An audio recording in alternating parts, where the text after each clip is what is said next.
Hey guys, what is up? And I am back today to do another video. And on today, I wanted to talk to you all about is coping with stress, anxiety, and depression.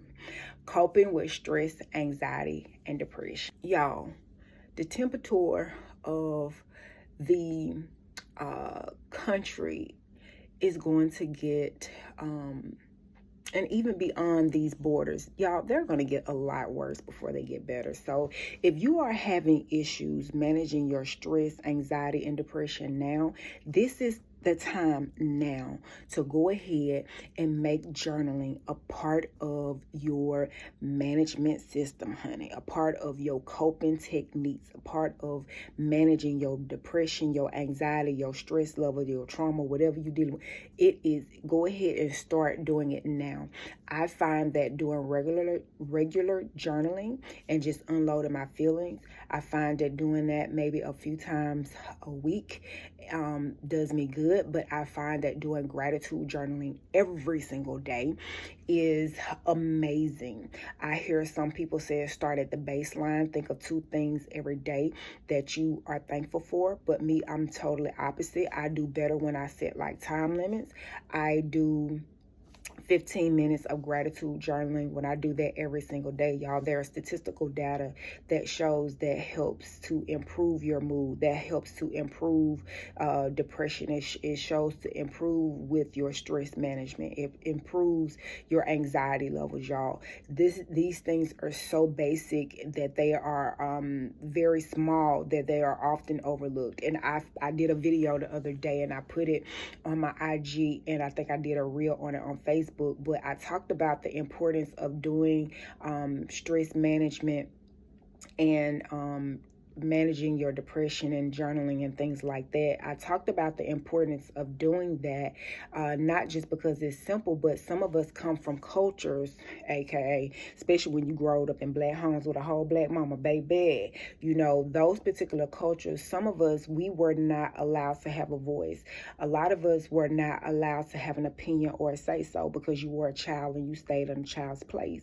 What you crying for? You better get over there and sit down and shut up. I'm gonna give you something to cry about, right? Some of us come from those type of homes and those type of cultures, right? And so you're not given a voice because you young, you a child, you ain't got nothing on these bills. So therefore you don't have a glorified opinion if you don't have no money on no bills, okay? So for that reason, we have been taught inadvertently to push those emotions down. You don't bring them up. You don't talk about how you feel because your feelings and your emotions are not honored. They're not respected. They, you know what I mean? Because you're a kid, right?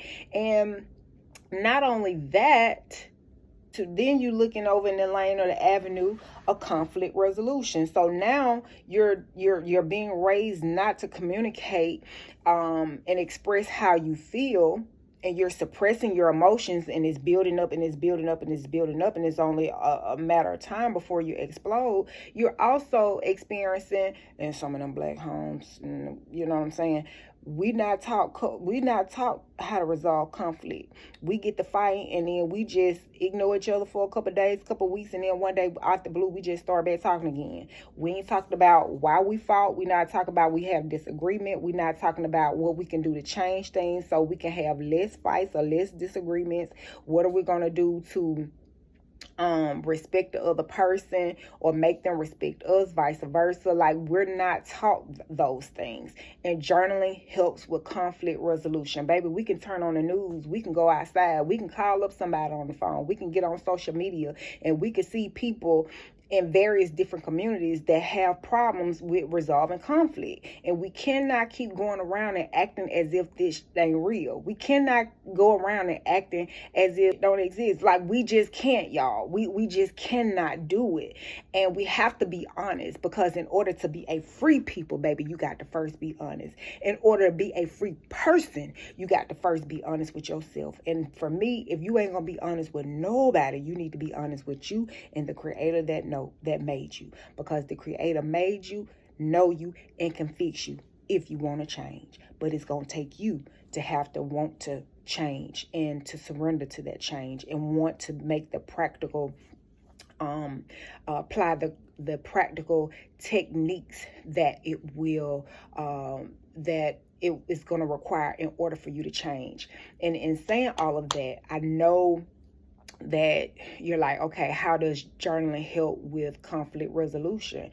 Well, I am so glad that you asked. When you write this stuff down and when you put it on paper, a lot of times you can actually see where you've done wrong. You can see where you've done right. You can see where you can actually compromise. You can see from the other person's point of view. It can make you be more empathetic and sympathetic to the other person's point of view. It just helps you see the problems and the issues clearly when you get them out of your head, when you get all of those emotions out and you put them on paper. But this stuff has been studied and it has been proven. I ain't talking about Wikipedia. I'm talking about peer reviewed. These are actual journals. This is stuff that has been studied, y'all, from people, from psychologists, from psychiatrists, from social workers, from counselors and therapists and things of that nature. So these aren't just random people, on the internet saying I'm a life coach. No, ma'am. These are people that have been properly credentialed in that field of study. Okay, so I want to encourage you all, especially if you are from my community, baby, make sure you are journaling.